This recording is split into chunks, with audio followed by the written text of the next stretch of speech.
Hello guys, and welcome to this game where I'm going to showcase how to go fast 9 into Shin. On the recent patch, Shin just got buffed, and with a lot of other comps getting nerfed, now's a very good time to play this unit. And on this first carousel, let's go for the chain. It's already on a Taric, who's already a tank unit, and it's half a Sunfire. And I do love to slam Sunfire early game. This item is very good at the start of the game. And as our first item here, we get a cloak, so we could slam a Gargoyle Stone Plate early. Even though the item just got nerfed, I still think it's pretty solid. We pick up the Leona here, so we can play Guardian. And let's pick up the Sejuani as well. And here we get a bunch of more units. We get a Braum here, so I think we're selling the Taric, and let's pick up this TK as well. And we got another Leona here, a Thresh as well, and the Taric came back. So let's play Guild for now, and look to put in Guardian next turn. And here we get a belt, so now we can slam an early Sunfire. And here I want to swap the Ezreal for Senna, because we actually want to default to Cannoneer from this spot. These first two options are not that good. Mystic Heart doesn't do anything early game, Rage Wing is just bad overall, so we take the item here. And we get an Edge of Night, which is not bad. Could be a lot worse. Could be a little better too, but we'll make do with it. On the bright side, we're already sitting on a lot of decent pairs, so now's the time to decide whether we want to level. Since I want to hold on to all these pairs, I decide not to level. We get to hold all the pairs, and we keep the 75% chance of hitting 1 costs next turn, so maybe we can finish up the Sejuani, the Leona, or the Senna. I am going to slam the Sunfire in the hopes of killing some units. Let's just put the Edge of Night of Twitch for now. It's not ideal on Twitch, but the extra AD is actually decent into his guild bonus of attack speed.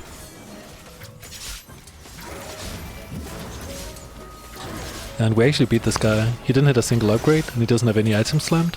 He doesn't get to kill a single unit, so he doesn't get any thrill of the hunt value.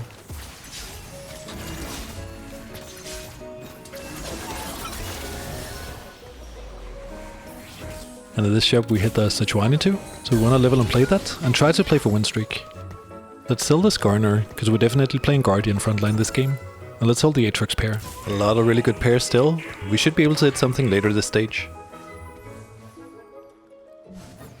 We're lucky here that this guy doesn't corner his Nidalee.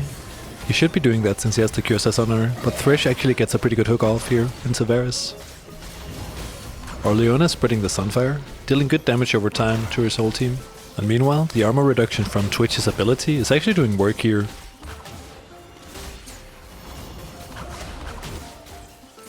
And finally we get to waddle down his team. 2 win streak, nice. Let's pick up the Ezreal here.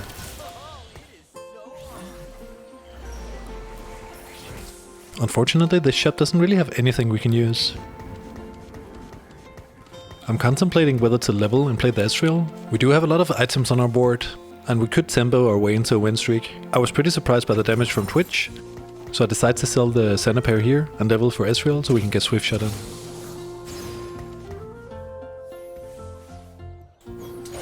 That level up doesn't mean a whole lot here. We're fighting a guy who's basically full open. He has hit an upgraded Senna, but that's pretty much all he's got. And he has 20 gold. So we get this win here for free. And we're able to keep on streaking into carousel. So we're last pick in this carousel.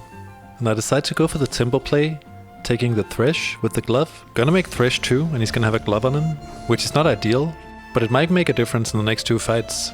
So it's definitely worth to go for it here. And we can always sell later and bounce off the glove. And of course we get a Thresh in the next shop. I mean, that's just more dog trolling us. It is what it is.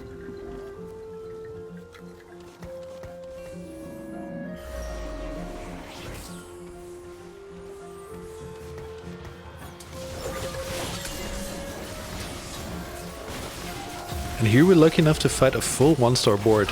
This should be another free win, and we're able to keep our streak. I'm going to sell the Aatrox pair here. That way we make 10 from the extra gold we get from winning here. This is a very good spot. We're making gold from econ, and we're making a lot of win streak gold as well. Now let's pick up this Ezreal pair. And we might as well just pick up these other units. We're probably selling them in a bit anyways. I personally like to hold units as long as it doesn't cost you any gold. Even if there's a slim chance of playing them. I mean, we might hit double Tristana with a Cannoneer next shop, so why not just hold her if it doesn't cost us any money? You never know. Again this turn we get to fight a full 1-star board. Seems like the whole lobby actually low rolled. Maybe we just high rolled the matchmaking. Nevertheless, we get another win here. And we get to 5 streak into neutrals, which is very good here.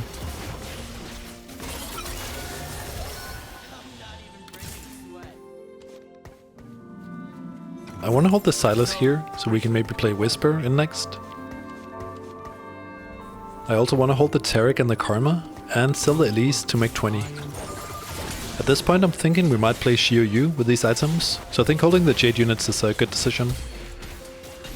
Here we get an Orb with another Taric and an Ezreal, so we got Ezreal too now. Yeah, we're definitely playing around this Ezreal. Let's sell Tristana and get Lee Sin, so we get Tempest.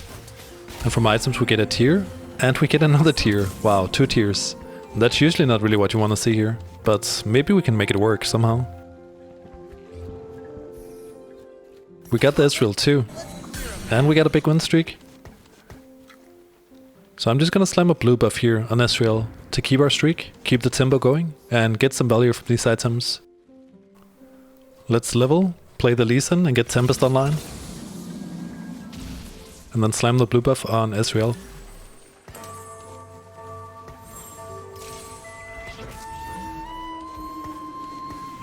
Now I'm normally not a huge fan of slamming blue buff this set, since there are so few late game blue buff users.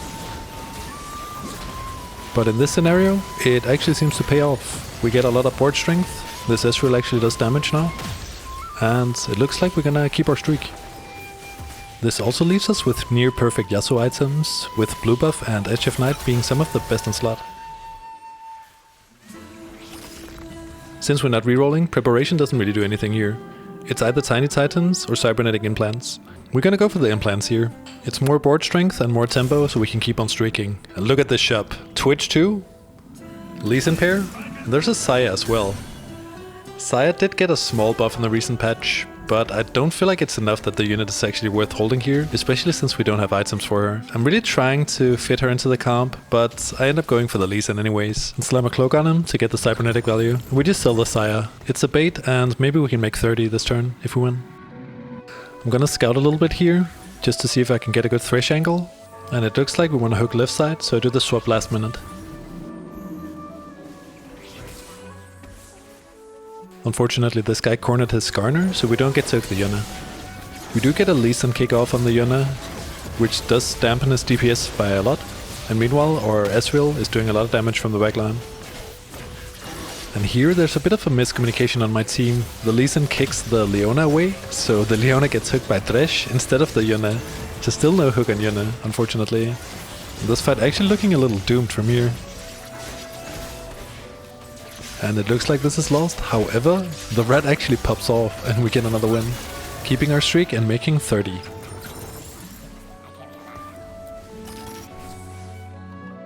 Don't really need the Ezreal here. There is just no way that we reroll from this spot. We're already level 6 and we shouldn't waste our money going for Ezreal 3 here.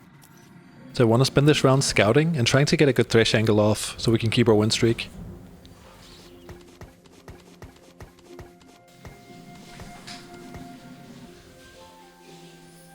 Now there's one guy with QSS here, the Varus player, and there was a Swain also that we could hook. So we're gonna do a last minute swap here. And the swap actually paid off. And we get to hook the Swain, which is actually huge here. It's gonna dampen his damage and make the Rage Blade stack even slower.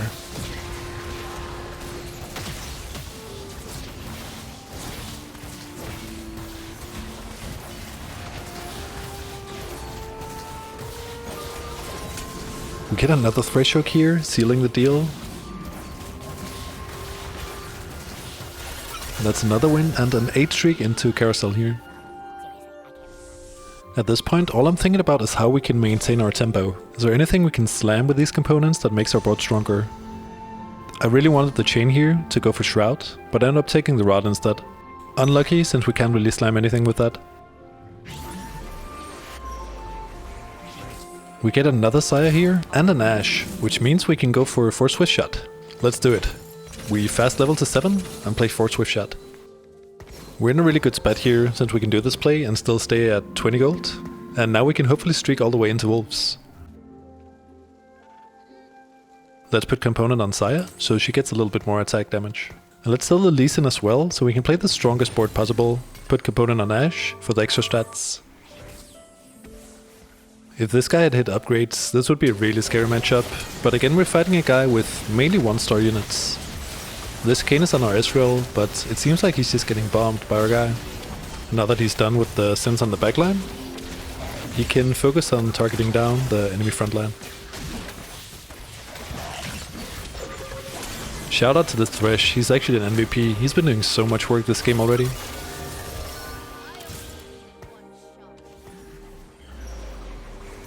And at this shop we high roll an Ornn.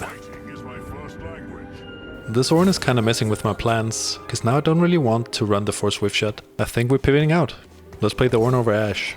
Also let's check the damage. Sai only did 800, Ashe did 770. Yeah, we're definitely pivoting out. Let's play Braum instead, cause he also gets the Guardian bonus. And now we gotta sell these units so we can get the components on our board and get the cybernetic value. Put the cloak on Ornn and the rod on Braum.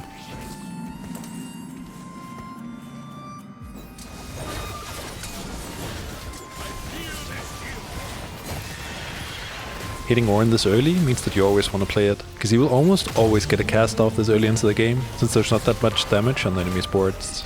Meanwhile, this blue buff on Ezreal is just doing so much work. This was actually a really good slam this game, and we managed to 10 streak into Wolves. Again here I'm holding a bunch of random units that are probably getting sold as soon as I can econ. Here I want to swap the Braum for Illaoi so we can get Bruiser online. And we got a Dragon Orb here, giving us Itis. We definitely want to play this dragon now. So here we can sack the Illaoi and sack the Leona and play Itis instead. We keep the Guardian and then we get this Goldmancer staff that we can put on Ezreal. He's about to print us so much money. And we want to sell the Leona here so we can get the Sunfire on our board. And here I want to Sunfire Itis to get the defensive stats as well as the cybernetic value. And at this point I'm contemplating whether I split up our components for more cybernetic value, or if I should slam an Archangel staff. I end up slamming an Archangel since it's even more damage and even more scaling off of the blue buff, and it's gonna make our Ezreal print even more gold. And here we go, that's already the first 2 gold. And just look at how much this Itis is tanking already. Can we get a Thresh Hook here for the Varus? And we do get a Thresh Hook here, that is really good for us. And we get another 2 gold here. That's 4 gold already from the Goldmancer staff. This one is pretty easy as well. Tome of Trades is a tier 1 in disguise, and I don't want to get stuck on Guardian frontline from this spot, so we take Second Wind. It's good into any comp, and we can pivot into anything we want late game. Now since we have Goldmancer staff, I want to sell these units that I'm not going to use. The max is 80 gold, and at that point you're also going to make a lot more money, since your Ezreal is going to kill more units. We sell the Illaoi, and we sell 1 Lee Sin as well, so now we're over 80 gold, and we're going to get 80 AP from the Goldmancer staff.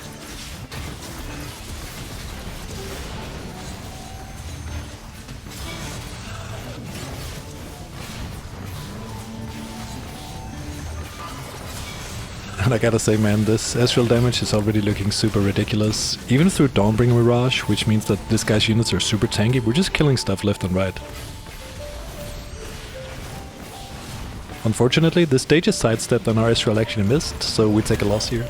We're still carrying an Ezreal too, so taking a good loss at this point is still very good, and we're still farming so much gold. So even though that felt bad, I don't really think we're in a spot to complain here. We are close to 100 gold, and from here we just want to start pumping levels.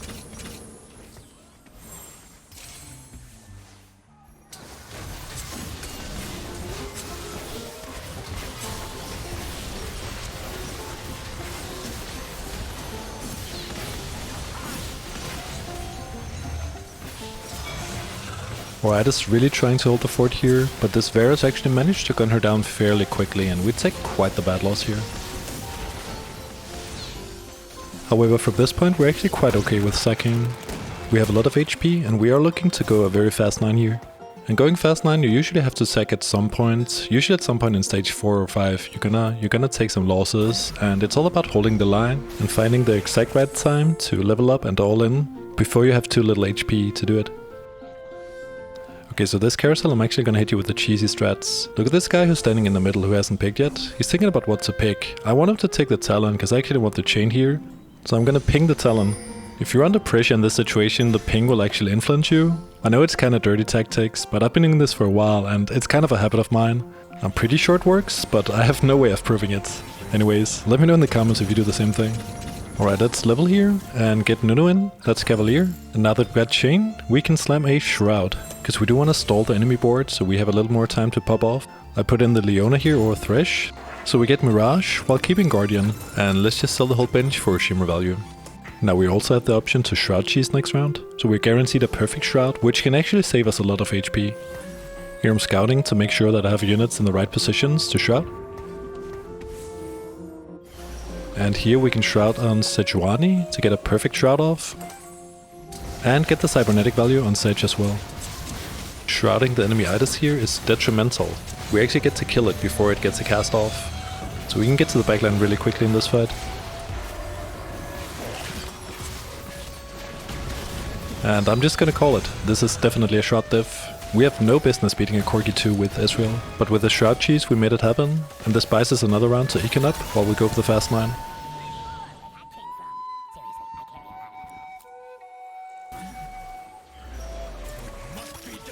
And here we go, we hit our first Aushin. Even with the recent buffs to Aushin 1, I don't want to pivot yet, because I still want to get some gold out of Shimmer Scale. So we're just gonna keep it on bench for now, until we can go level 9 and do the full pivot. This fight we also get a massive Shroud off, which is surely gonna better our chances at getting a good loss here. This Pyke is really scary though. The Sin buff means that Pyke can crit on his ultimate, and the IE makes it so that he always crits. Combined with the scaling from the Archangels, that's a lot of damage. Our Ezreal manages to clean up nicely though, farming more gold in the process and actually killing a lot of units here. And from the looks of it, we end up taking a pretty good loss.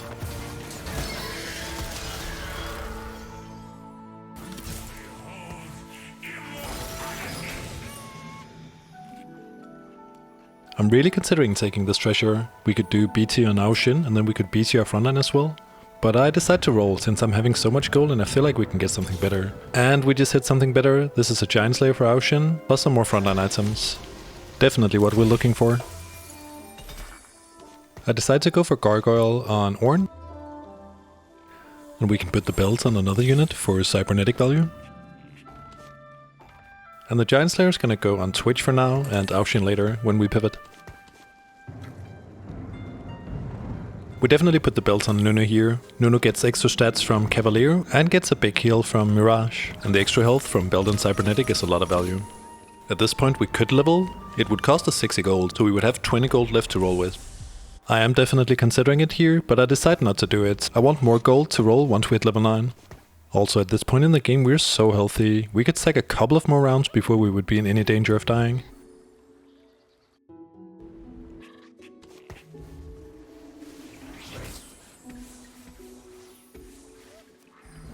For this fight we managed to turbo high roll matchmaking. We're against the Lilia reroller, who at stage 5 haven't hit Lilia yet. This guy's misfortune is our luck, and we're definitely taking a good loss here. 4 units? That's a decent loss. And here we managed to hit another Aushin. Even with no other Aushin players in the lobby, this is still pretty high roll. But we're not doing the pivot yet. I want to stack one more so we're on perfect interval with leveling. Let's do one more loss and then we can all in.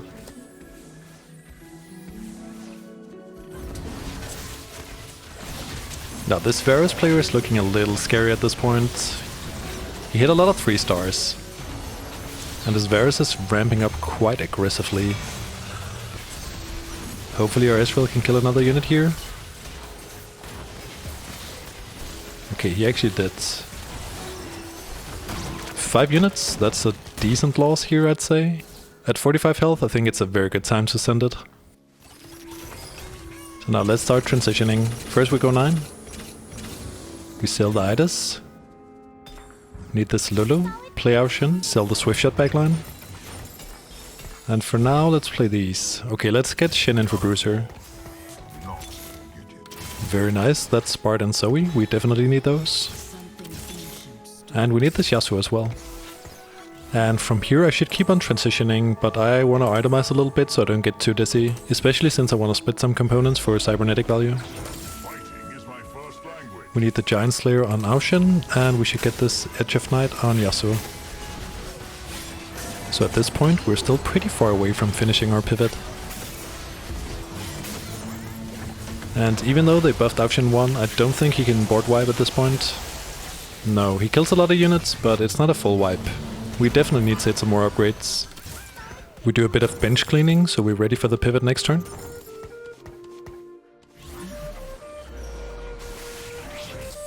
And we get into carousel. At this point I'm thinking I have enough frontline for my team. I want some damage. So the Shiv is ideal here. It's gonna amp the damage of our Shin a lot, shredding the magic resist on the enemy team and making them take more damage. From here we need to roll it down to hit the last units. We need Silas for sure, he goes in over Shin. And now we can play the Zoe, and now we need another Mage. Another Zoe. Another Yasuo. And we hit a Lilia here. So we play the Lilia over Sejuani to get Mage online. Here we put the Shiv on Zoe for cybernetic. And let's shot Silas for even more cybernetic. Now we hit the board, but we are still missing a lot of upgrades. So this spot is not looking too good right here. However, we do have 5 very good pairs on bench. We just need to hit them all and then we can get a first. Dawnbringer Mirage is not a very good matchup for Shin. All of the Dawnbringer units heal a lot, and with Shin splitting his damage, it's very hard for him to kill anything here. We take a pretty bad loss here, and we're actually getting quite low. Okay, it's time to hit now. And there we go, that's the Yasuo 2. We got a Bard, that's a Bard pair. And we hit the Shin. That is very big here, hitting the Shin too. Now we can actually wipe some boards.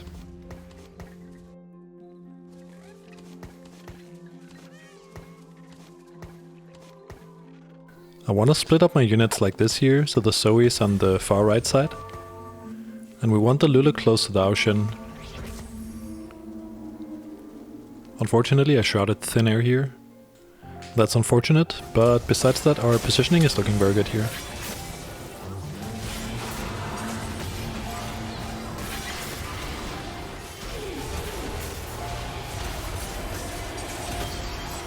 Okay, let's see if this Shin can actually wipe boards. Oh, he definitely can. And we hit the Lulu to here, that's huge.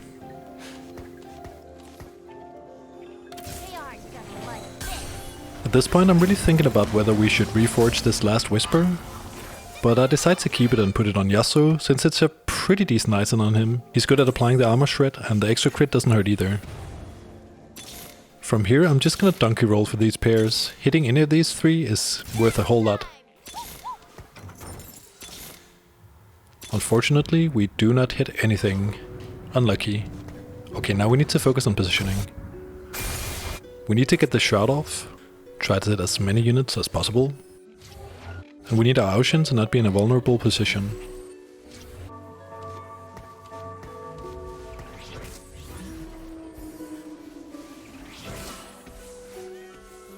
We get a pretty underwhelming Shroud here, and our Shin got Zephyred.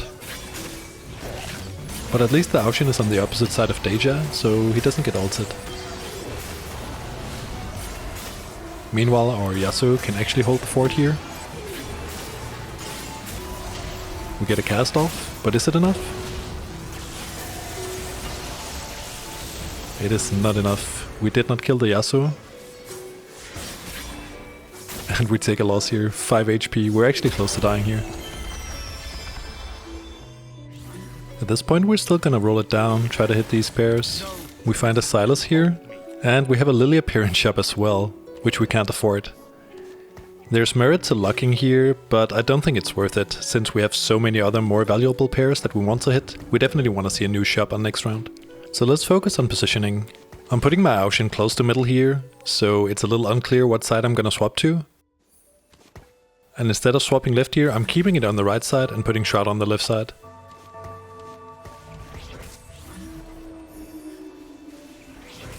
And we get a very good Shroud off here, while our Aushin is far away from danger. The Lulu is close to the Aushin here, so she can protect him. She's gonna CC the Kiana and give Aushin more attack speed.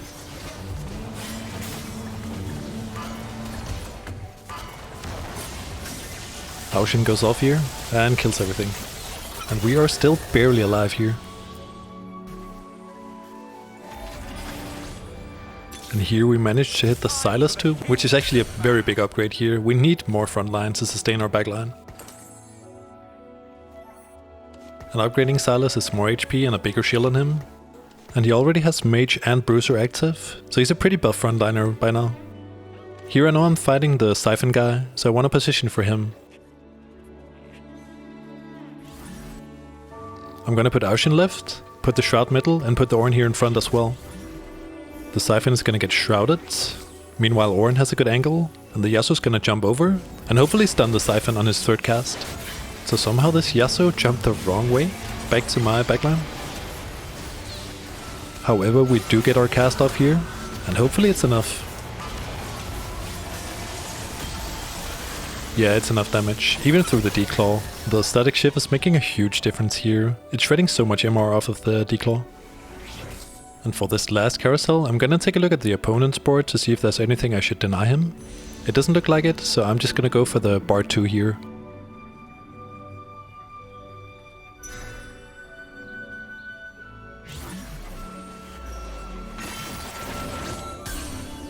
And this is the last fight, so we're gonna roll it down and see if we can hit something. And we hit the Ornn. Let's sell this over here and get the Ornn in for this last fight. And now that we're in the 1v1, positioning is very important, since we always know who we are fighting. This guy also has a Zephyr, so we want to try and dodge that while still hitting our Shroud. So I did a last minute swap there, and we get the Shroud off, but unfortunately he still gets the Zephyr or Aushin. The Mage Zoe is such an integral part of this comp. Here she's gonna cast Tornadoes, stunning the whole enemy team, and she's also gonna spawn Daisy, giving us even more frontline. We still do get the cast off, and it looks like it's enough even through the Dawnbringer Mirage. Unfortunately this guy's playing Soraka, so he's not dead yet. He actually healed up so he wasn't lethal. We need to win one more round to take the game. At this point I'm thinking of doing all kinds of crazy stuff with positioning, but I end up keeping it simple. Put the Shroud back here, and put the Aushin back in the same spot. They usually don't expect you to put the unit back in the same spot as last round, but that trick might only work in higher elo, where people are more aware of their positioning. Our Aushin gets to auto freely here, greatly increasing the mana gains, and the rest of our team is just CCing away. We get the cast off, and this should be a kill. And we get it. Thank you guys so much for watching this game. Remember to sub and leave a like if this was helpful. Take care and see you in the next one.